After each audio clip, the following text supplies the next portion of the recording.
지금부터 사랑과 기도로 만들어가는 생명 있는 방송 CHB 크리스찬 헤럴드 방송을 시작합니다. 매일 새벽 4시, 매일 밤 11시 하루의 시작과 마무리를 함께하는 크리스찬 헤럴드 방송은 하나님께서 선물로 주시는 오늘 하루를 소망으로 열면서 오늘도 하나님을 섬기며 영혼을 사랑하는 복된 하루가 되시기를 바랍니다.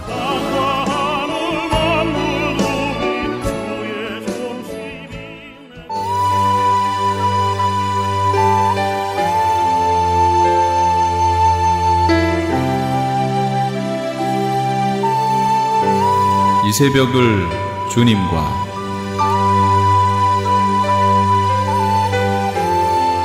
크리스찬 헤럴드 애청자 여러분 안녕하셨습니까? 이 새벽을 주님과 일부 정대철 목사입니다. 오늘도 주님의 은혜 가운데 안녕히 주무셨습니까?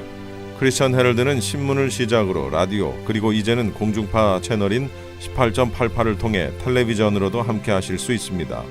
여러분께서는 라디오에 방송되는 목사님들의 모든 설교를 인터넷 웹사이트 www.chtv1888.org를 통해 다시 들으실 수 있습니다. 오늘 하루도 하나님의 귀한 말씀으로 승리하시기 바랍니다.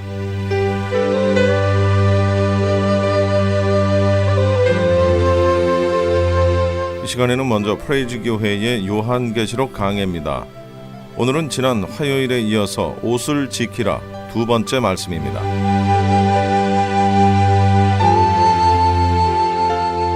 옷을 씻어야 돼요. 옷을 씻어야 돼요. 계시록 22장 14절입니다. 같이요. 시작. 두루마기를 빠는 자들은 복이 있다. 두루마기를 빠르래요. 이게 겉옷이죠. 두루마기는 속옷 아니에요. 겉옷이에요. 그러니까 이건 무슨 옷이에요? 구원의 옷이에요? 행위의 옷이에요? 행위의 옷이에요. 자범죄와 관련되어 있는 행위의 옷이에요. 그 옷을 어떻게 하라고요? 빠르래요. 그러면 잘 이 얘기를 보세요. 빨 수 있구나. 옷을 씻을 수 있구나. 그럼 처음에 예수 그리스도를 영접했을 때 주님이 옷을 주셨을 때는 이게 더러워진 옷이었겠어요? 깨끗한 옷이었겠어요? 깨끗한 옷 주셨잖아요. 그 구원 받을 때. 그쵸? 잘 보세요. 예수 그리스도를 영접하고 그게 몇 날 며칠일지는 모르겠지만 어쨌든 그날 영접함으로 깨끗한 옷을 입었어요. 근데 삶을 살면서 이 옷이 더럽혀졌다는 얘기지요. 그러니까 다시 씻으라고 얘기하죠. 그러면 한 번 구원 얻을 때 회개하고 그 다음에는 회개를 안 하면 어떻게 될까요? 그렇죠. 더러워지겠죠. 옷이. 이 상태 그대로 주님 만나면 어떻게 돼요? 못 만나요.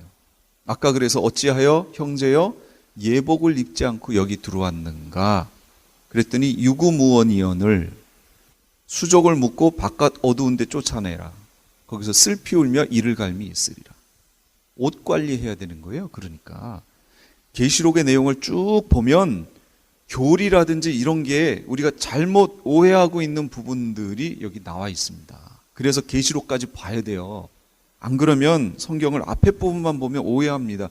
그 오해한 걸 왜 오해하게 됐는지 1월 달에 아까 제가 성경 읽으라고 말씀드린 그걸 읽어 오시면 그때 가서 설명을 제가 드릴게요. 옷을 더럽히면 빨아야 됩니다. 왜?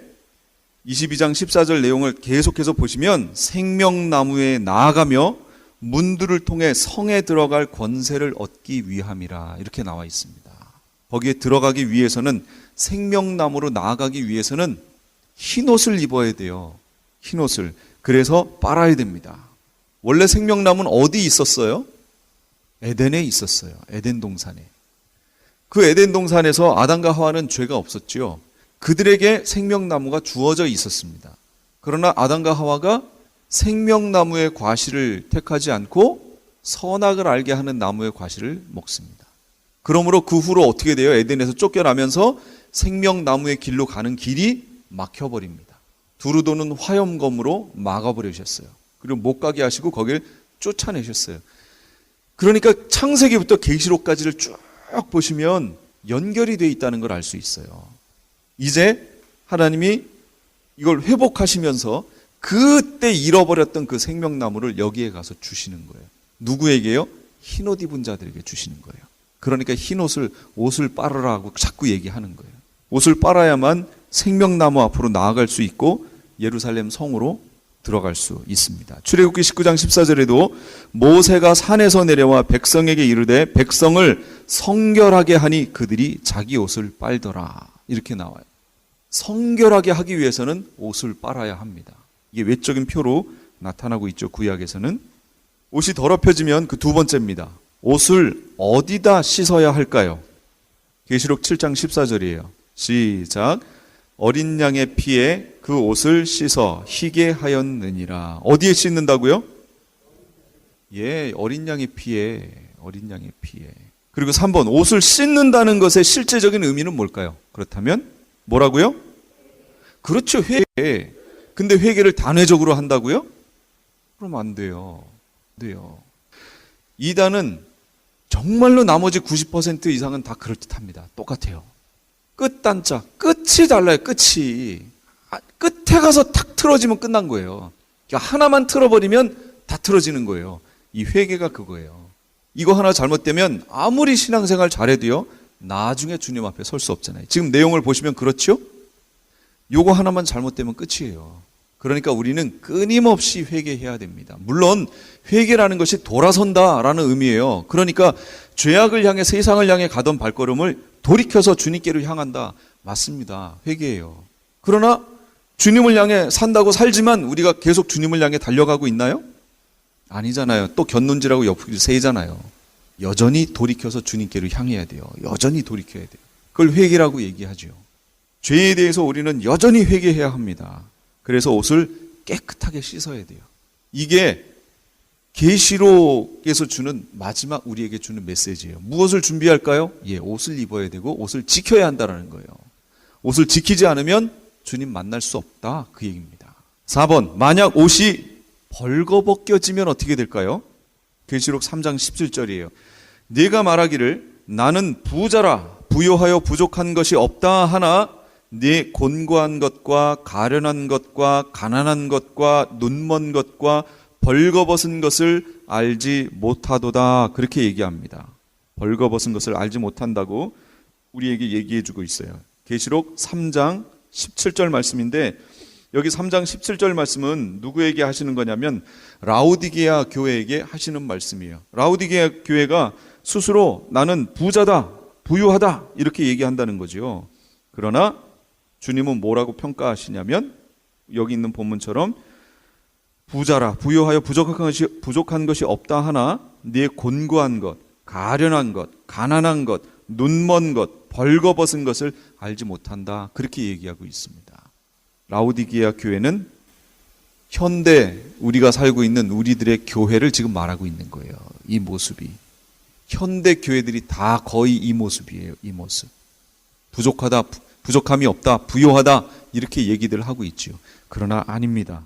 다 벌거벗고 있어요.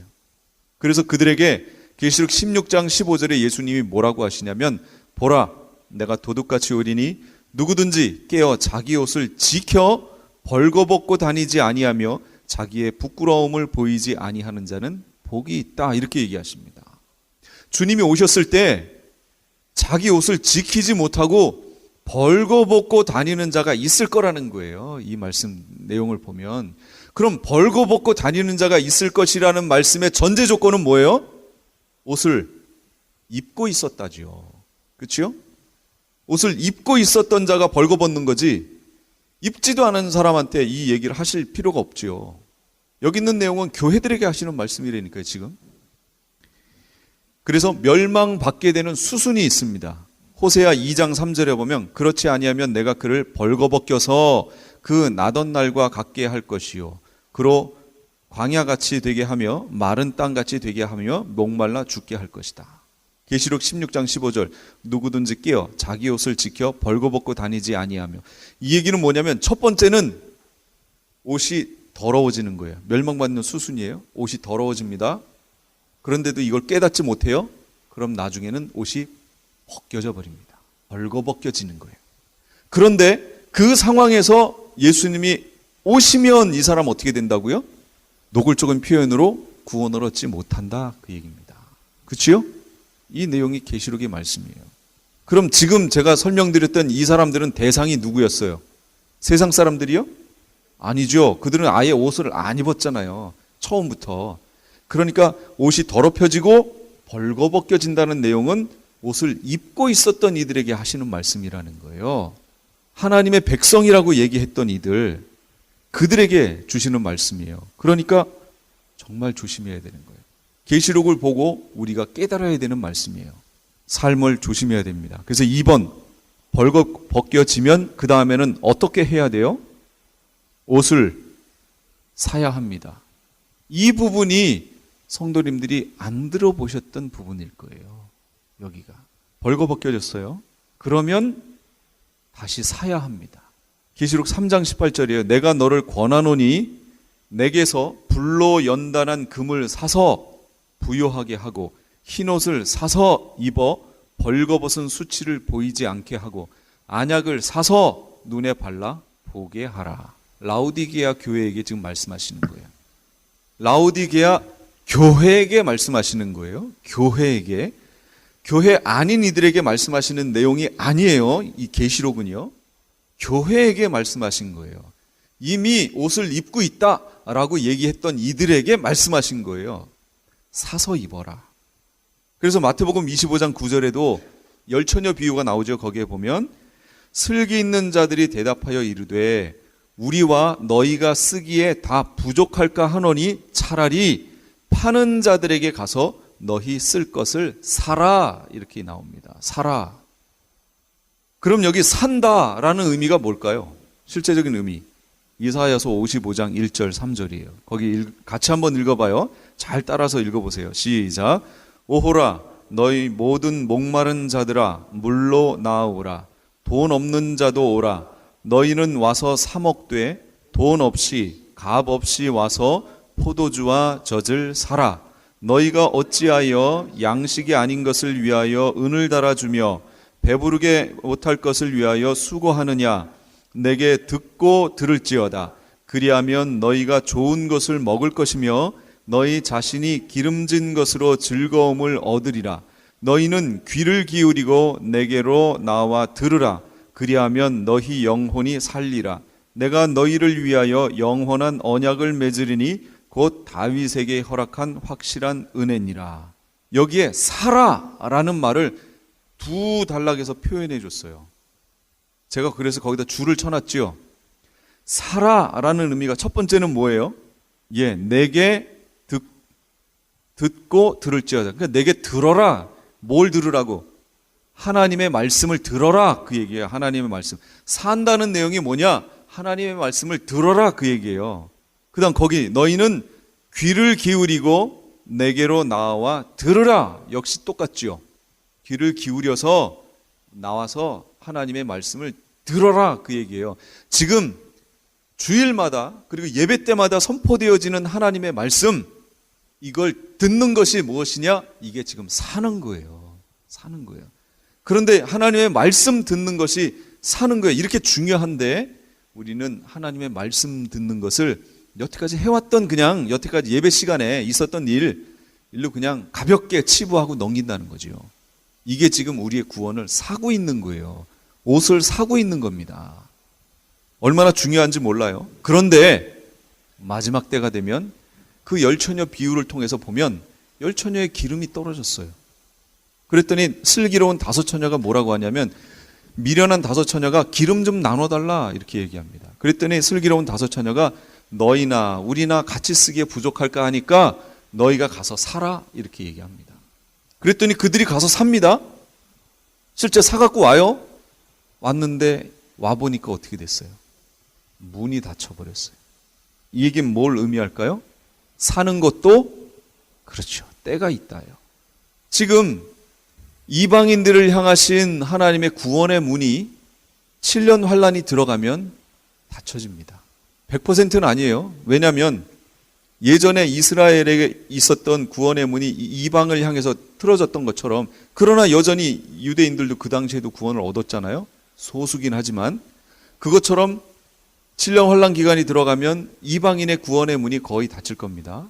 물론 하나도 안 돼 이렇게 하시지는 않을 거예요. 그러나 극소수가 될 거예요. 그리고 그 구원의 문이 이스라엘로 열려집니다. 이게 구원의 흐름이에요. 그러니까 이방인인 우리 입장에서 봤을 때는 때가 임박한 거예요. 구원의 때가 임박한 겁니다. 그러니까 이 복음이 빨리 주변에 있는 이들에게 전해져야 돼요. 그래서 그들이 구원의 문 안으로 빨리 들어와야 됩니다. 문이 닫힌 후에는 아무리 두드려도 소용이 없어요. 노아의 홍수가 났을 때 하나님이 그 문을 닫으셨습니다. 그 다음에 그 문을 아무리 두드려도 소용이 없어요. 그 문은 열리지 않습니다. 하나님이 닫으셨기 때문에 그래요. 환난 기간에 들어가면 이방인을 향한 구원의 문은 닫힙니다. 그 전에 우리가 빨리 사야 돼요. 잃어버린 자들은 사야 돼요. 그러니까 우리의 신앙이 그냥 물에 물 탄 듯, 술에 술 탄 듯 이렇게 신앙생활 해갖고는 어림도 없다라는 거죠. 앞으로의 신앙생활이라는 것이. 그 환난을 거쳐갈 수도 없지만 여기 옷을 지킨다라는 측면으로 봤을 때 그 상황에서 주님 오시면 다 떨어져 나간다 그 얘기입니다. 제가 지금 드리고 있는 이 말씀들을 잘 분석해 보시면 기존에 계시록을 보기 전 앞 단계에 있었던 교리들과 부딪히는 부분들이 분명히 있을 겁니다. 그러나 어쩔 수 없어요. 저는 여기 계시록에 있는 말씀대로 가야 되기 때문에 그대로 전합니다. 그것에 대한 평가는 하나님이 하실 줄로 믿습니다. 그러므로 마지막 결론 부분이에요. 옷을 어떻게 해야 돼요? 지켜야 돼요. 지켜야 돼요. 이게 계시록의 복음이에요. 옷은 지켜야 되는 거예요. 계시록 16장 15절 보라 내가 도적같이 오리니 누구든지 깨어 자기 옷을 지켜 벌거벗고 다니지 아니하며 자기의 부끄러움을 보이지 아니하는 자는 복이 있도다. 그래서 1번 옷 관리의 최고 방법은 옷을 지키는 겁니다. 그럼 지킨다는 말의 의미는 또 뭔가요? 옷을 지킨다. 첫째, 믿음을 지키는 것을 얘기합니다. 계시록 14장 12절 성도들의 인내가 여기 있나니 오늘 낮 예배 때 말씀 인내였죠. 환난은 인내는 연단은 소망을 이룬다고 그랬잖아요. 여기 성도들의 인내가 그럼 이 인내 앞에 뭐가 있었다는 거예요? 환난은 인내를 그랬으니까 인내 앞에 뭐가 있었어요? 그렇죠. 이 마지막 시대를 살아가는 성도들에게 반드시 환난이 있다 그 얘기예요. 그러니까 인내가 나오는 거예요. 그다 함께 성도들의 인내가 여기 있나니 그들은 하나님의 계명과 예수에 대한 믿음을 지키는 자들이니라. 환난 앞에서 우리가 해야 될 것은 믿음을 지키는 거예요. 하나님의 말씀, 예수에 대한 믿음 이거 지키는 겁니다. 그런데 디모데전서 1장에 보니까 이런 말씀이 있어요. 믿음과 착한 양심을 가지라. 어떤 이들은 이 양심을 버렸고 이 믿음에 관하여는 파선하였느니라. 그 가운데 후메네오와 알렉산더가 있으니. 그러면 보세요. 믿음과 착한 양심을 가지라 해놓고 그 다음 뭐라고 나왔냐면 어떤 이들은 이 양심을 버렸고 그럼 버렸고라는 말의 전제 조건은 뭐예요? 가지고 있었는데 버린 거죠. 없는데 버릴 수는 없잖아요. 가지고 있었다 그 얘기예요. 그리고 이것에 대한 확정적인 말이 그 뒤에 있죠. 관하여는 파선하였느니라. 그래서 제가 거기 찾아놨잖아요. 파선이 뭐예요? 풍파를 만나거나 암초 따위의 장애물에 부딪혀 배가 파괴된 거예요. 믿음이라고 하는 배를 이들이 몰고 가다가 삶 속에 닥쳐온 어떤 환란이라든지 이런 것이 있었는데 장애물이 있었는데 그 앞에서 파선해버렸단 얘기예요. 믿음을 버려버렸다 그 얘기예요. 그럼 한 번 믿음이 영원한 구원이에요? 아니죠. 여기 지금 바울도 얘기하고 있잖아요. 디모데전서에. 파선했다고 얘기하잖아요. 그 대표적인 사람을 얘기해 주지요. 후메네오와 알렉산더가 그 믿음을 버려버렸다라고 얘기하는 거예요. 근데 어떻게 한 번 구원이 영원한 구원이에요? 아니에요. 지켜야 되는 거예요. 믿음은 지키는 거예요. 끝까지. 그래서 지킨다는 건 믿음을 지킨다라는 얘기입니다. 두 번째는 스스로 정결케 하는 것을 지킨다라고 얘기합니다. 다니엘 12장 10절 많은 사람이 연단을 받아 스스로 정결하게 하며 희게 할 것이나 악한 사람은 악을 행하리니 악한 자는 아무것도 깨닫지 못하되 오직 지혜 있는 자는 깨달으리라. 마지막에 있을 일에 대한 얘기예요. 지금 많은 사람이 연단을 받아야 돼요. 받을 거예요. 스스로 정결하게 하며 희게 할 것이다. 그러니까 크리스찬들이 마지막에 주님 만날 때 그때쯤 되면 연단을 받게 될 거래요. 연단. 그러니까 그냥 아무 일도 없이 순탄하게 이렇게 있다가 저기 밑으로 어디 예비처로 갔다가 갑자기 탁 위로 올라가고 이렇게 되지 않을 거라는 거예요. 연단 받을 거예요. 믿음의 연단을 받으실 겁니다. 한 사람도 예외 없이 받을 거예요. 그 믿음의 연단을 받아서 스스로 정결하게 하며 스스로 나는 안 하려고 그랬는데 하나님이 억지로 나를 씻겨주시고 이게 아니고 우리가 스스로 신부가 스스로 자기를 준비했다고 그랬잖아요. 스스로 예복을 준비했다고 스스로 희게 할 것이래요. 그런 시대가 올 것이라는 겁니다. 그러니까 우리 삶 속에 어려운 일이 닥치고 연단 받을 만한 일이 생기거든 당연하구나 여기시고요. 그 일을 통해서 희게 만들고 더 정결케 우리 자신을 만들어야 할 줄로 믿습니다. 예. 그리고 또 지킨다라는 의미는 신부 단장한다 그 얘기예요. 계시록 19장 7절 8절 우리가 즐거워하고 크게 기뻐하며 그에게 영광을 돌리세. 어린 양의 혼인 기약이 이르렀고 그의 아내가 자신을 준비하였으므로 그에게 빛나고 깨끗한 세마포 옷을 입도록 허락하셨으니 이 세마포 옷은 성도들의 옳은 행실이로다. 그렇게 나옵니다. 아내가 예비하는 거예요. 아내가 스스로 옳은 행실의 세마포 옷을 입는 것 이게 결혼 예복입니다. 그래서 아까 마태복음 22장에 보셨던 이게 그 예복인 거예요. 그런데 예복을 입지 않고 들어오는 이들이 있다는 거죠. 그러나 그들에 대해서는 왕이 뭐라고 명령을 내려요? 수족을 묶고 바깥 어두운데 쫓아내라 라고 얘기합니다. 거기서 슬피 울며 이를 갈미 있으리라. 그러므로 옷 입는 것이 얼마나 중요한가라는 거예요. 이 옷이라고 하는 입장에서 앞에 있는 신약에 있는 내용들을 쭉 훑어보십시오. 그럼 우리가 알고 있는 교리가 어떤 것인가가 나옵니다. 우리는 처음에 우리는 아담 말고 아담은 처음에 입고 있었죠. 입고 태어났지만 태어난 게 아니라 만들어졌지만 그는 타락으로 인해서 옷이 벗겨져 버렸습니다. 우리는 아예 벗고 태어났어요. 그래서 예수 그리스도를 영접함으로 우리가 옷을 입게 됐지요. 그럼 옷을 입었으면 그 다음부터는 그 옷을 어떻게 해야 된다고요? 지켜야 돼요. 언제까지? 주님 만날 때까지 지켜야 돼요. 그럼 지키지 않으면 어떻게 되는데요? 지키지 않으면 벌거벗겨집니다. 그럼 예수님의 말씀, 내가 도적같이 오는데 누구든지 끼어 자기 옷을 지켜 벌거벗고 다니지 아니하며 자기의 부끄러움을 보이지 않는 자는 복이 있다 그랬으니까 벗겨졌으면 복이 없다 그 얘기죠. 구원 얻지 못해요. 그러니까 이 말씀을 명심하고요. 계시록의 내용은 옷 지키라 그 내용입니다. 그게 예수님 만날 준비하라 그 내용입니다. 깨어 있으라 그 내용이에요. 그럼 옷을 지킨다는 것은 구체적으로 죄와 관련돼 있죠. 죄를 이기는 삶을 살아야 한다 그 얘기입니다. 죄를 이기는 삶. 혹시 마음속에 꺼리낌으로 있는 내 삶에 그런 부분들이 있습니까? 어떤 부분들? 예를 들면 담배. 그럼 어떻게 해야 돼요? 싹둑 잘라버려야 돼요. 이건 그것이 내 신앙을 좀먹어서 주님 앞에 벌거벗게 만들 거라면 수 있어요? 없지 않아요? 그렇다면 잘라버려야죠. 내 삶 속에서. 술 취하지 말라. 이는 방탕한 것이니 너희는 성령의 충만을 받으라. 술 그거 한두 잔 먹는 거 그거 이렇게 얘기할 수 있지만 만약 그 마음속에 하나님이 그것에 대해서 지적하시면 바로 순종해야 됩니다. 끊어야 돼요. 죄는 작은 것으로부터 들어와요. 작은 것 하나를 용납해버리면 그건 끝납니다. 이제 다른 것으로 크게 만들어지는 거예요. 댐이 무너질 때 한꺼번에 확 무너지지 않습니다. 작은 구멍이 나면서 그게 서서히 하면서 갑자기 무너져 버립니다. 그 작은 구멍을 처음부터 막아버리면 무너지지 않습니다. 그런데 그게 우리 삶의 그런 부분들이 될 수 있다는 거예요.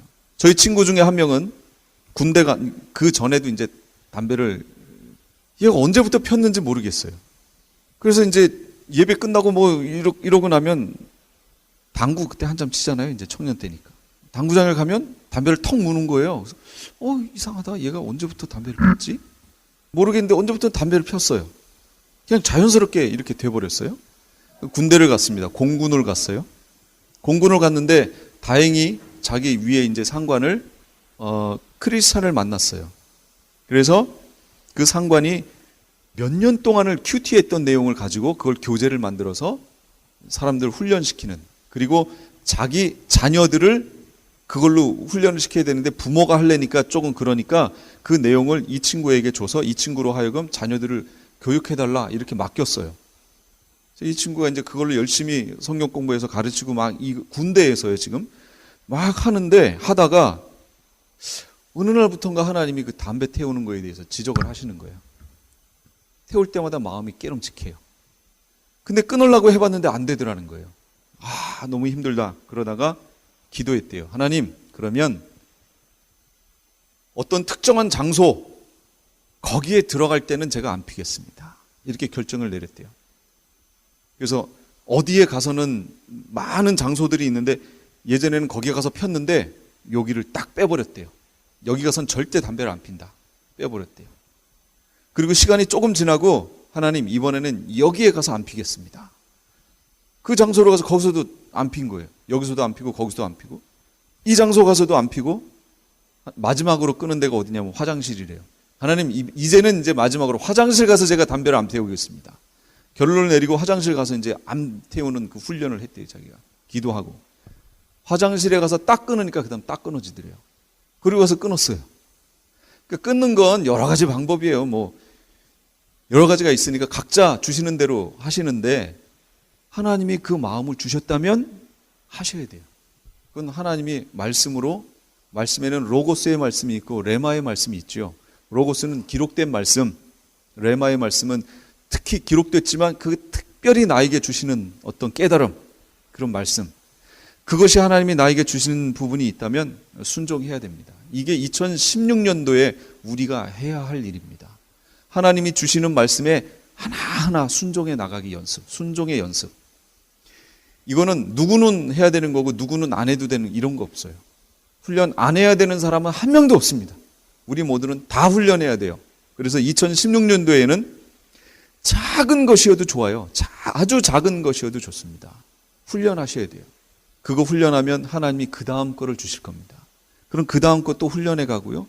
또 훈련해 가고 그게 성화입니다. 그렇게 주님 닮아가는 거예요. 근데 시작부터 안 하면 닮을 수 없어요. 그럼 나중에 어떻게 발견되냐고요? 벌거벗고 발견되는 거예요. 그게. 주님이 우리 수준에 맞게 막 대단한 거 원하시지 않아요. 가진 것도 없는데 갑자기 집을 바쳐라. 어떻게 바쳐요? 집도 없는데. 우리에게 있는 것, 작은 것에서부터 주님은 우리를 잘 아셔서요. 거기서부터 시작하십니다. 그 훈련에 귀 기울이면 돼요. 하나님이 나를 어디로 인도하시는지. 그래서 2016년도에는 15년도는 다 지나갔어요. 16년도에는 새로운 하나님이 주신 말씀대로 집을 하나하나 이렇게 지어가는 순종의 집을 지어가시는 우리 성도님들 되시기 바랍니다. 아멘.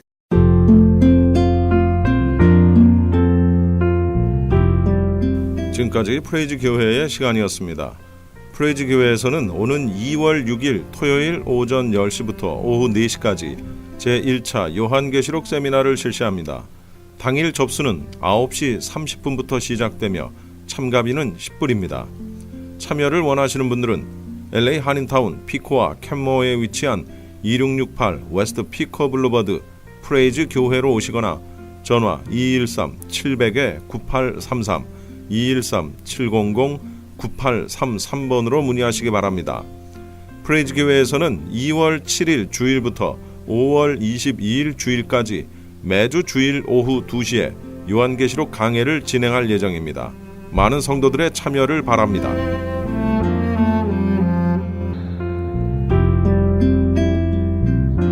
이어서 주님의 영광교회 신승훈 목사님께서 역대상 17장 1절로 14절까지를 본문으로 여호와의 언약궤는 휘장 아래 있도다 라는 제목의 설교 말씀해 주시겠습니다.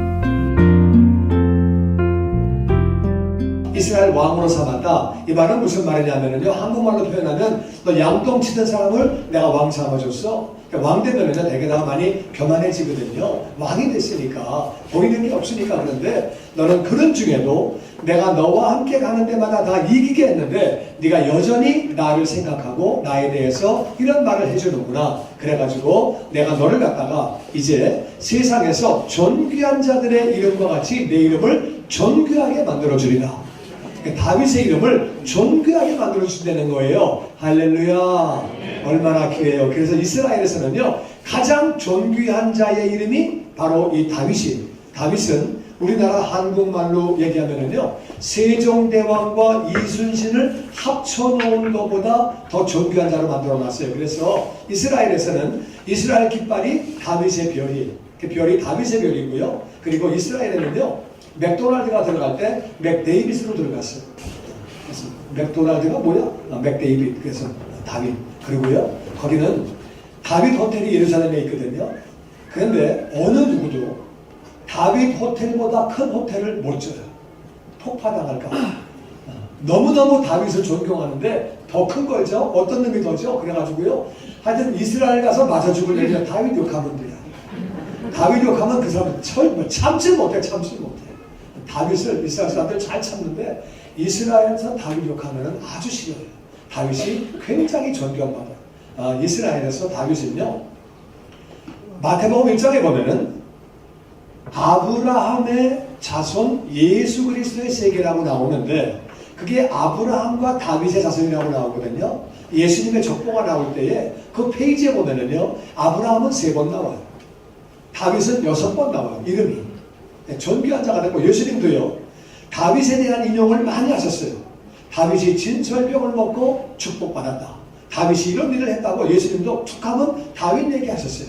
이스라엘에서는요, 다윗 얘기 나오면 끝나는 거예요. 아무도 다윗 얘기는 못 건드려요. 굉장히 그렇게 하나님이 존귀한 자로 만들어주셨어요. 말 한마디 잘했더니 내가 너를 존귀한 자로 만들어주겠다고 그러시고, 정말 다윗이 그렇게 존귀한 자가 됐지요. 우리 계속해서 말씀을 9절부터 읽어봅니다. 내가 또 내 백성 이스라엘을 위하여 한 곳을 정하여 그들을 짓고 그들이 그곳에 거주하면서 다시는 옮겨가지 아니하게 하며 악한 사람들에게 전과 같이 그들을 해치지 못하게 하여 전에 내가 다사에게 명령하여 내 백성 이스라엘을 다스리던 때와 같이 아니하게 하고 또 내 모든 대적으로 내게 복종하게 하리라. 이제 다윗이 왕이거든요. 왕은요, 백성들이 어려움을 당하고 나라가 혼란스러우면은 왕은 골치 아픈 거예요. 근데 하나님이 그러시는 거예요. 내가 이제 이스라엘을 한 곳을 정해서 거기다가 딱 심고 그리고 왔다 갔다 하게 하지 않는다. 여러분, 이게 3000년 전 얘기거든요. 3000년 전에는 강한 부족이 나오면 그냥 밀어붙여가지고 쫓겨가고 싸우고 맨날 그게 일이에요. 우리 옛날에 삼국시대 이전인데 고구려가 강해지면은 뭐 수로 내려오고 또 백제가 강해지면 올라가고 신라가 강해지면 싸우고 맨날 싸우는 게 일이라거든요. 그런데 이스라엘은 내가 강하게 만들어가지고 악한 자들이 전과 같이 해치지 못하게 하겠다. 이스라엘도 그 옆에 블레셋이 있고 모압이 있고 암몬이 있고 그래가지고 맨날 전쟁하고 맨날 싸웠는데 이제는 악한 자들이 전과 같이 해치지 못하게 하고 정착을 시킨다는 거예요. 정착하고 뿐만 아니라 모든 대적으로 너에게 복종하게 만들어주겠다는 거예요. 여러분, 왕은요, 백성들이 안정돼야 마음이 좋은 거예요.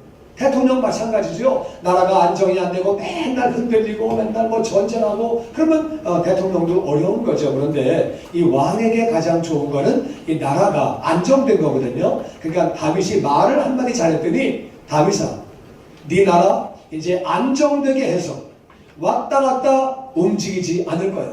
딱 안정되게 내가 보호할 것이고 정착시키고 그리고 악한 자들이 해치지 못하고 다른 나라들이 네 나라에 복종하게 만들 거야.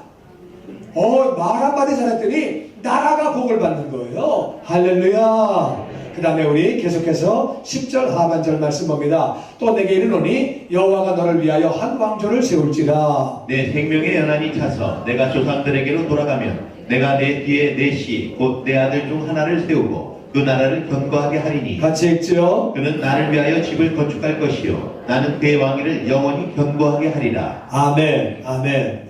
내가 너를 위해서 한 왕조를 세운다. 왕에게는요, 가장 불안한 게요, 누가 나를 죽이고 쿠데타를 일으키는 게 왕은 제일 불안해요. 왕이 안 돼봐서 모르죠. 왕은 그거 불안해요. 왜냐하면은 쿠데타가 나면 나만 죽는 게 아니에요. 내 아들 다 죽입니다. 내 동생도 다 죽이고요. 집안 근처는 다 씨를 말려버리는 거예요. 한 명 남아있으면 이게 골치 아프기 때문에 나 때문에 온 가족이 다 죽는 거예요. 왕은 언제 어떤 놈이 어떻게 나올지 몰라가지고 불안한데요. 하나님 뭐라고 하시냐면 내가 한 왕조를 세운다. 너부터 왕조가 된다. 그러니까 왕조가 되어서 몇백 년을 내려가니까 얼마나 그게 좋은 거예요. 왕은 이게 정말 좋은 거거든요. 다윗아 너로부터 다윗 왕조가 시작되어서 계속 집안 대대로 왕이 이렇게 내려간다는 거예요. 그리고 너는 생명의 연한이 차서, 그러니까 사람이 자기 명대로 사는 것이 복인 줄로 믿습니다. 사고가 얼마나 많아. 그 당시 전쟁도 많고 사고도 많고 질병도 많은데 너는 질병이나 사고나 전쟁으로 죽는 게 아니라 네 명대로 다 샀다가 그러다가 연한이 차, 그래서 네가 죽는다는 거예요. 이것도 참 감사한 일이죠. 그리고 내 뒤에 내 씨를 이을 내 아들 중에 하나가 왕이 돼서 네 아들이 왕이 된다는 거예요. 여러분, 왕은요 아들이 왕이 되는 게 참 감사한 일이에요. 왜냐하면은 왕조가 내려가도요 동생이나 형님이 왕이 되는 수가 있습니다. 삼촌이 왕이 되는 수가 있습니다. 그러면은요 그것도 또 골치 아파져요. 우리 이조를 보면은요 삼촌이 왕이 되면 조카를 죽이고 뭐 또 동생이 왕이 되면 뭐 이게 막 복잡해요. 아시죠? 하여튼 이게 근데 네 아들이 왕이 된다는 거예요. 이거 감사한 일이죠. 왕조가 내려가는데 네 아들이 왕이 되고 그 나라를 내가 견고하게 해주겠다. 아버지의 감사한 일은요 자식이 정말 잘 되는 건데 아버지가 내 때에는 나라가 잘 됐는데 아들이 나라를 맡았는데 그 나라가 안 되면은요 그것도 마음이 아픈 거예요. 아들이 왕이 돼가지고 그 나라가 잘 안 되면 그거 정말 얼마나 힘들겠어요. 그런데 네 아들의 나라를 내가 견고하게 해주고 할렐루야. 감사한 일이죠. 그러니까 네 아들의 나라도 견고해진다. 그러니까 뭐라고 말씀하시냐면은 네 아들 그가 다시 나를 위하여 집을 건축할 것. 그거는요 네 아들이 성전을 짓는다는 거예요. 여러분 성전 짓는다는 말은 돈이 많다 그 말이에요. 돈이 없으면 어떻게 지어요? 그러니까 네 아들은 돈이 많을 거야. 감사한 일이죠. 아들이 부자면 좋지요. 그리고요 이게 돈만 많아가지고 성전 짓는 게 아니에요. 돈이 있다고 짓습니까? 하나님을 사랑해야 짓지. 네 아들은 나를 사랑할 거야. 그러니까 아들이 하나님을 사랑하니까 너무 감사한 일이죠. 그리고 여러분 돈이 있고 하나님 사랑한다고 건물 짓는 거 아니에요. 왜냐하면 맨날 전쟁하고 있다. 뭐 언제 맨날 전쟁하는데 뭐 언제 건물 짓겠어요? 전쟁이 없다 그 뜻이에요. 좋은 일이지요. 또 그리고 왕이 영향력을 미치고 어떤 리더십이 있고 권위가 있고 그래야지 그 왕이 짓는 거지. 왕이 짓는다고 그럴 때 백성들이 임금님 이제까지 다 앉은 걸 왜 지금 짓려고 그럽니까? 다음 세대에 짓게 하지요. 이래버리면 백성이 안 따라오면 못 짓는 거예요. 그러니까 네 아들이 이 성전을 짓는다는 말은 네 아들은 돈도 있고 나를 사랑할 것이고 전쟁도 없고 힘도 있고 권위도 있고 백성들이 따를 것이고 얼마나 좋은 얘기. 네 아들이 성전을 건축할 거다. 그리고 그의 왕위는 영원히 견고하게 하리라. 이거는요 내가 그 아들을 끝까지 봐줄게 그런 말인데 또 다른 의미로다가는 그 솔로몬은 그래도 죽는 거지요. 어떻게 영원히 견고하게 갑니까? 영원하다고 하는 말은 바로 그것은 메시아를 약속하는 거예요. 그런 왕이 이제 내 후손 가운데 올 것이다. 얼마나 하나님이 기쁘신지 그렇게 메시아를 약속하셨어요. 말 한마디 때문에. 말 한마디 때문에. 자, 계속해서 우리 말씀 13절 읽어봅니다. 나는 그의 아버지가 되고 그는 나의 아들이 되리니 나의 인자를 그에게서 빼앗지 아니하기를 내가 전에 있었던 자에게서 빼앗은 것 같이 하지 아니할 것이며 내가 영원히 그를 내 집과 내 나라에 세우리니 그의 왕위가 영원히 견고하리라 하셨다 하라. 아멘. 아멘. 그래서 하나님이 내가 그의 아버지가 될 거다. 그는 나의 아들이 될 거다. 그래서 인자는 사랑이거든요. 나의 인자를 그에게서 뺏지 않을 거다. 뺏는다는 말은 하나님은 사랑하시는데 너무너무 꼴보기 싫고 하는 짓이 정말 마음에 안 들 때는 사랑을 거둬가실 수 있거든요. 그런데 하나님이 내가 절대로 그 사랑을 내가 포기하지 않는다. 그래서 네 전에 있었던 사람은 사울이, 사울은 잘못할 때 하나님이 사람을 걷어가셨어요. 정말 이건 아니다, 너무했네, 이건 아니네. 그래가지고 하나님이 성령이 떠났거든요. 그래서 사울이 망가지게 되고 그 아들들과 다 함께 전쟁에서 한 날 다 죽게 됩니다. 그게 망하게 됐는데, 네 전에 있었던 사울에게서 내가 사랑을 뺏은 것 같이 네 아들은 뺏지 않겠다는. 그래가지고 이 약속 때문에 솔로몬이 그래가지고요, 하나님이 엄청난 권력과 지혜와 돈과 모든 걸 다 주셨어요. 그러니까 맨 처음에는 성전 짓고 정말 잘했는데 이 사람이 너무너무 커지다 보니까 나중에는 교만한 마음이 들어오고 또 너무너무 커져가지고 외국에 있는 공주들하고 정략적으로 결혼을 했어요. 그래가지고 다 부인으로 다 들어오다 보니까 부인이 그냥 계속 오다 보니까 1000명이 됐어요. 아, 1000명이 됐는데, 근데 그냥 그 공주들이 와가지고, 나 외로워요, 나 힘들어요, 우리 신 가져올래요. 그러니까, 그래, 갖고 와라. 그래가지고, 그냥 그 신들을 다 가지고 와가지고, 나중에는 그냥 그걸 갖다 성전에 막 갖다 집어넣었어요. 그러면 안 되는 거거든요. 어떻게 성전에다가 하나님을 모시는 성전에 이방신을 막 갖다 집어넣습니까? 솔로몬이 진짜 망가졌어요. 근데 하나님이 이 약속 때문에 끝까지 잡으셨어요. 사실 잘못한 걸 따지면은요, 사울보다 솔로몬의 죄가 더 크다고 말할 수 있어요. 어떻게 신전에다가 감히 이방신을 갖다 막 집어넣습니까? 그런데도 이 솔로몬은 아버지를 잘 만났어요. 아버지 말 한마디 잘했더니 아버지가 야, 마음이 좋으셔가지고, 그래, 내가 네 아들 집어넣고 봐줄게. 걔가 잘못해도 내가 끝까지 봐줄 거야. 사랑을 내가 뺏지 않을 거야. 그래가지고 솔로몬은요, 아버지 덕 봤어. 나는 우리 자녀가 우리 덕보게 되기를 주의 이름으로 축원합니다. 우리가 솔로몬의 이 다윗의 복을 받게 되기를 주의 이름으로 축원합니다. 그래서 내가 사울에게서 뺏은 것처럼 네 아들에게는 내가 절대 안 뺏을 거야. 약속하셨잖아요. 그렇게 하고 내가 영원히 그를 내 집과 내 나라에 세울 것이다. 이건 물론 솔로몬이 목숨 다할 때까지 그를 내가 왕으로 붙잡는다는 의미도 있지만, 또 한 가지는 메시아를 약속하시는 거지요. 그의 왕위가 영원히 견고하다. 그래서 하나님이 메시아를 그렇게 약속하시는 거예요. 내가 사랑으로 네 아들을 끝까지 대하겠다고 그렇게 말씀하시는 거예요. 다윗은요, 뭘 한 게 아니라 말 한마디 했어요. 말 한마디로 진짜 수지 맞았어요. 요즘 말로 대박 터진 거예요. 특대박이에요. 특대박. 진짜 말 한마디 해가지고 다시 한번 보면은 맨 처음에 하나님이 너 성전 짓지 마라. 하나님이 너는 성전 짓지 말라. 너는 내 집을 짓지 말라는 거예요. 첫 번째 내 집을 짓지 말라고 말씀하시고, 그 다음에는 또 두 번째 보니까 하나님께서 내가 너를 존귀한 자로 만들어주겠다. 내가 너를 존귀한 자로 만든다고 말씀하시고 존귀한 자로 그렇게 만들어주시는 거지. 그러니까 너 고생할 필요 없어. 말을 했는데 하지 말라는 거예요. 그리고 내가 너를 존귀한 자로 만들겠다고 만들어주시고, 그리고 네 백성도 내가 복을 부어줄 거야. 그래서 정착시키고 내가 보호해 줄 거야. 그래서 백성들까지 복을 받게 됐어요. 말 한마디로. 그리고 나아가서 그리고 네 모든 대적들을 내가 복종시킬 거야.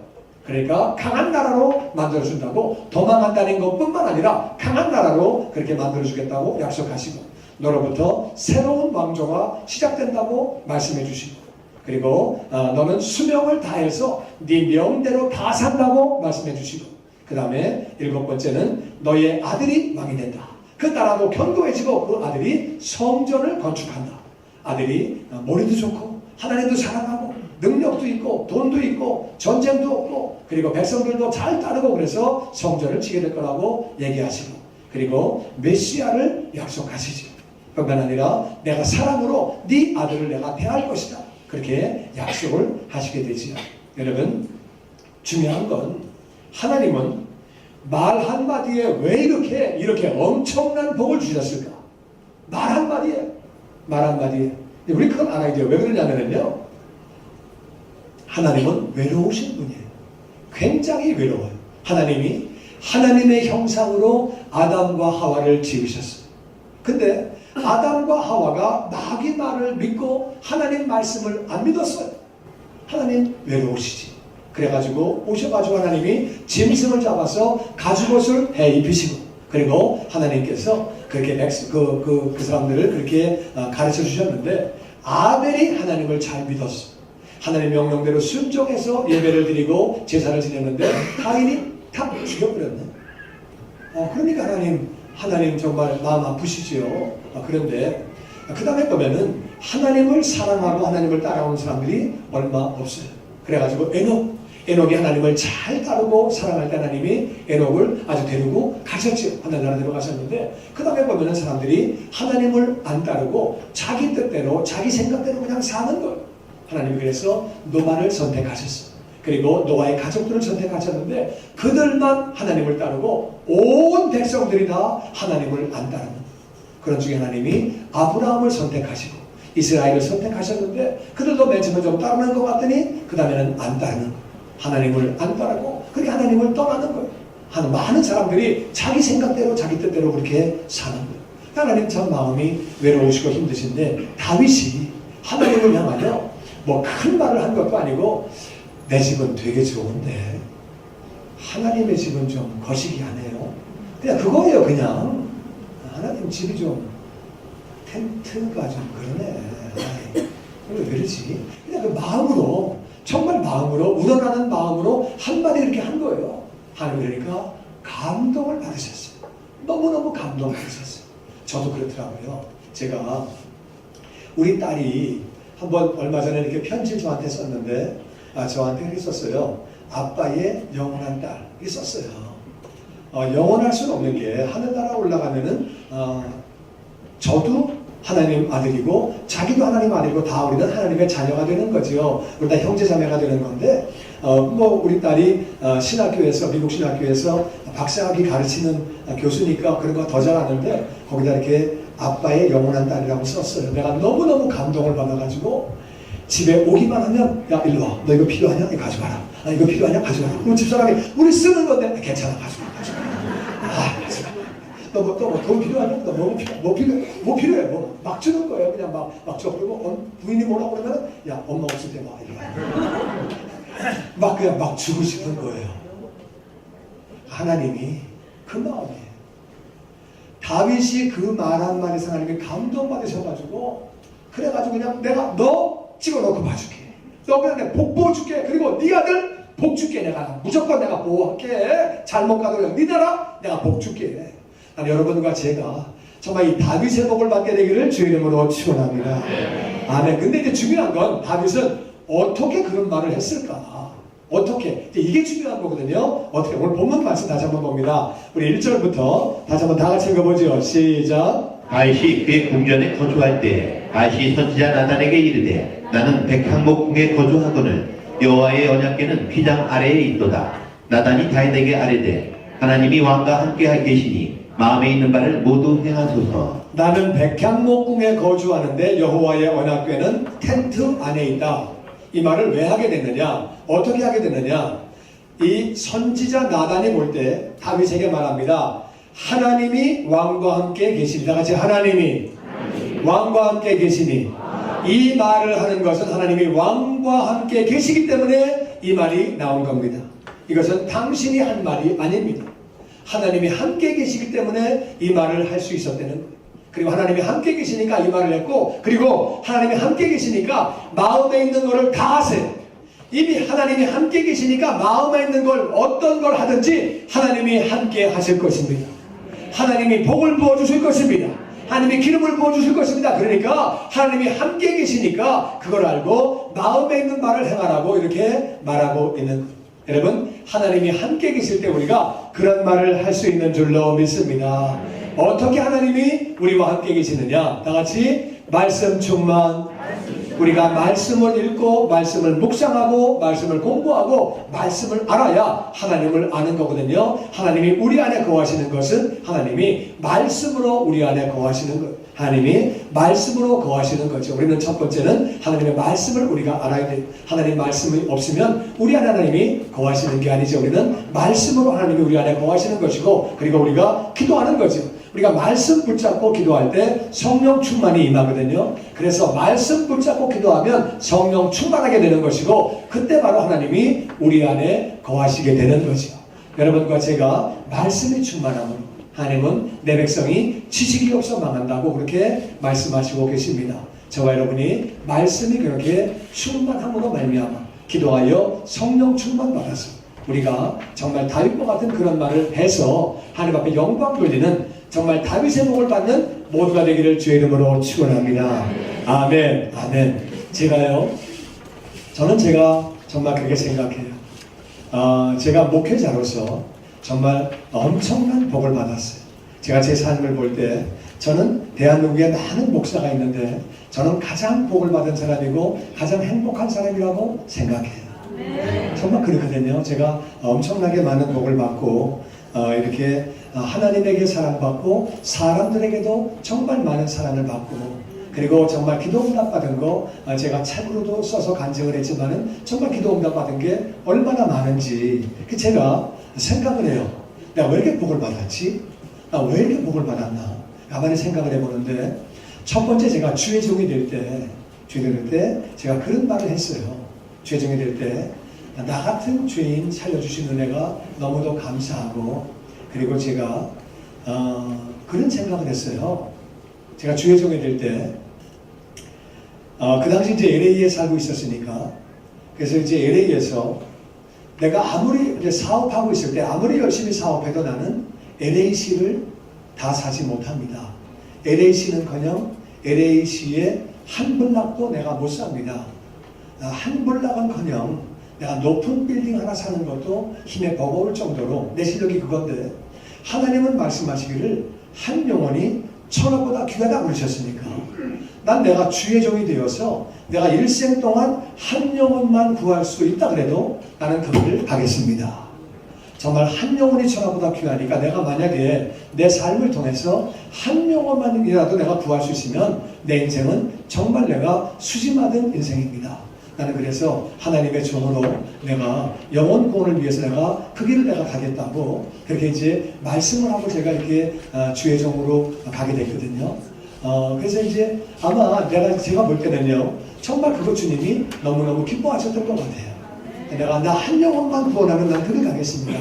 제가 이제 아프리카를 갈 때는요 저는 선교국의 디렉터로 일을 했어요. 그래가지고 선교지를 많이 방문했어요. 가보니까 아이고 사는 것도 그렇고 뭐 그냥 일하는 것도 그렇고 막 그냥 뭐 마음에 안 들어요. 나는 그 선교지를 갔다가 돌아올 때마다 너무 감사했어요. 미국으로 돌아가는 게 할렐루야.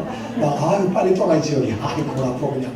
막 그랬거든요 늘. 근데 아프리카에 가서 보니까 너무 사람들이 못 사는 거예요. 너무너무 못 사는 거예요. 하나님의 형상이 어떻게 이렇게 망가졌냐. 이들이 하나님의 형상인데 어떻게 이렇게 살다가 지옥 가는 건 진짜 안 된다. 제가 그때 그래서 거기서 그렇게 기도했어요. 하나님의 형상이 어떻게 이렇게 망가졌습니까? 제가 다른 건 못하고 제가 재주도 없고 능력도 없지만 잘난 것도 없지만 제가 여기 와서 이분들과 같이 뒹굴면서 같이 그냥 이들과 같이 기도하겠습니다. 그걸 할 수 있으니까 제가 오겠습니다. 저 좀 보내주세요. 그렇게 기도한 적이 있습니다. 정말 제가 생각해도 정말 이렇게 기도를 잘해서 하나님이 정말 복을 부어주셔가지고요. 아프리카에서 하나님이 그렇게 교회 건물을 100개 이상 지을 수 있도록 허락해 주시고 신학교를 2곳에 세울 수 있도록 해주시고 초등학교 5개, 중고등학교 2개 많은 사역할 수 있도록 하나님이 다 해주셨어요. 정말 그 선교할 때에 믿음의 형제자매를 정말 100명 넘게 많은 믿음의 형제자매들을 만들어주시고 그렇게 선교가 가능할 수 있도록 도와주셨는데 정말 어떤 때는요 편지가 왔어요. 당신은 누굽니까? 제가 기도하다가 하나님이 당신에게 후원하라고 그래가지고 내가 당신을 이렇게 연결해서 수송을 해서 찾아가지고 후원을 보냅니다. 이런 편지가 왔어요. 그래서 내가 납니다. 답장을 했어요. 이분 기도하다가 자기가 이름이 떠오르고 감동이 와가지고 알지 못하는 분이 선교비를 보낸 거예요. 하나님이 다 하신 거죠. 제가 한 게 아니고 엄청난 복을 받았고 교회 개척할 때도 제가 이제 어느 교회에서 성찬식을 해달래요. 주님의 체육인 교회라고 10명 모이는 교회인데 목사님이 없어가지고 6개월 동안 성찬식을 못했대요. 그래가지고 10명 모이는 교회 제가 찾아갔어요. 이제 성찬식 이제 그 은혜교회 부목사로 있을 때인데 그래가지고 성찬식을 이렇게 했거든요. 성찬식 끝나고 예배 끝났는데 그 중에 한 분이 그래요. 이제 보니 우리는 신 목사님이 우리 교회 목사로 올 줄로 믿습니다. 그럼 박수를 막 치는 거예요. 내가 참나. 꿈도 야무지시오. 아니, 나 할 일이 많은 사람인데 무슨 그런 소리 하고 앉았어, 지금. 그리고 그냥 왔어요. 그리고 오는데, 그냥 그리고 이제 그랬지요. 이제 목사는 항상 거절할 때 뭐라고 말하냐면은 기도해보지요. 거절한다 그 뜻이에요. 기도해보지요. 이게 그냥 왔어요. 근데 또 기도해야지 또 어떻게 해. 이제 기도를 이렇게 하는데요. 감동이 오는 거예요. 그 당시에. 굉장히 큰 교회 한 군데 제가 이렇게 후보자였고요. 또 좀 중형 교회의 후보자였거든요. 근데 거기는 후보자들이 많이 있지요. 근데 그냥 여기는 작은 교회인데 제가 그렇게 기도했어요. 하나님, 이 교회가 저를 필요하겠는데 저 그냥 거기 가서 쓰임 받겠습니다. 작은 교회지만 제가 이렇게 쓰임 받겠다고 그런 얘기를 한 적이 있어요. 하나님 정말 그래서 교회를 시작할 때에 많은 복을 모아주셨지요. 근데요, 제가 생각해 보면요, 저는 그런 말을 할 수 있는 사람이 아니에요. 제가 사업하던 사람인데 어떻게 한 영혼 구원하겠다고 주의 종이 됩니까? 제정신으로 한 말이 아니에요. 그리고 아프리카에 냄새나는 사람들하고 거기 빈민가에 3시간만 가 있으면 돌 아파요. 끌어안으면 막 그냥 땀 냄새, 그냥 찌린내, 그냥 냄새 엄청 나고요. 진짜 살기 힘들고요. 손이고 뭐고 발이고 너무너무 더럽고 거기 있을 수가 없는 내가 이들과 뒹굴르면서 내가 기도하겠다고 내가 어떻게 그런 말을 했습니까? 그리고요, 큰 교회 있는데 내가 왜 10명짜리 그 교회로 가겠다고 얘기를 했습니까? 제가 전부 다 제정신으로 한 얘기가 아니에요. 어떻게 된 거냐? 말씀과 기도로 그 당시 성령이 충만해서 성령님이 그런 말을 하게 했다 그 말이에요. 그러니까 정말 하나님이 엄청나게 복을 부어주셔서 정말 아프리카에 뭐 죄송한 얘기지만 선교지에서는 정말 제가 다른 선교사들도 후원할 수 있도록 하나님이 엄청난 복을 부어주시고 정말 하나님의 은혜예요. 전부 다 하나님의 은혜로 이렇게 살고 있는데 다윗이 말 한마디 해가지고 자기만 복을 받는 게 아니라 자식까지 복을 받게 되고 그리고 온 나라가 복을 받게 되고 엄청난 복을 받게 되지요. 할렐루야. 나는 저와 여러분이 정말 이 다윗의 말 한마디, 하나님 내 집은 굉장히 좋은데 하나님의 집은 좀 그러네요. 그냥 마음에 있는 말 한마디 한 거예요. 하나님 그 말에 그냥 감동을 받으셔가지고 엄청난 복을 부어주시는 거예요. 나는 저와 여러분이 말씀이 충만해서 기도가 충만해서 성령이 충만함으로 아버지 마음에 합한 말, 아버지 앞에 감동드리는 그런 말을 해서 우리의 삶 가운데 다윗의 복이 넘치게 되기를 주의 이름으로 축원합니다. 영광 돌리는 자녀가 더욱 되기를 주의 이름으로 축원합니다. 주님의 영광교회 예배 장소와 시간을 알려드리겠습니다. 주일 예배와 금요 예배는 글로리 비전 센터에서, 수요일에는 홉센터에서 예배를 드리고 있으며 장소는 1801 사우스 그랜드 애비뉴, 워싱턴과 그랜드가 만나는 코너에 위치하고 있습니다. 주일 예배는 1부 전통 예배로 오전 8시, 2부 예배는 영광 예배로 오전 10시 30분에 각각 예배를 드리고 있으며 3부 예배는 20대와 30대 청년들이 모여서 오후 1시에 젊음 예배로 예배를 드리고 있습니다. 한편 영어권 EM 예배는 오후 1시에 호흡센터에서 예배가 있습니다. 수요 예배와 금요 예배는 오후 7시 30분이며 새벽 예배는 월요일에서 토요일까지 오전 6시에 예배를 드리고 있습니다. 주님의 영광교회 전화번호는 213-749-4500번입니다. 그리고 저희 웹사이트 주소는 www.gcjc.org로 들어가셔서 주일 설교 및 교회에 대한 자세한 소식들을 참고하실 수 있습니다. 지금까지 주님의 영광교회에서 전해드리는 설교 말씀을 시청하신 여러분 고맙습니다. 이 새벽을 주님과 1부 함께 하셨습니다. 잠시 후 2부에서 뵙겠습니다. M3를 아십니까? 무슨 병에 걸렸던지 큰 효과를 준다는 신비한 영양제. 혈액에 영양을 공급하여 힘이 생기니까 피곤하지 않고 이제는 지팡이 없이 걸을 수 있다고 많은 분들이 간증을 합니다. 혈액 해독, 기력 회복, 뼈 골수 영양 공급, 심장, 뇌, 혈전 용해. 유태인 회사가 제조한 특수 영양제. M3. 혈액 순환을 잘 되게 하는 최고급 영양제. M3. 크던 작던 아픈 곳이 있다면 M3. 213-435-9600, 213-435-9600번입니다. 정직한 마음으로 권해드립니다.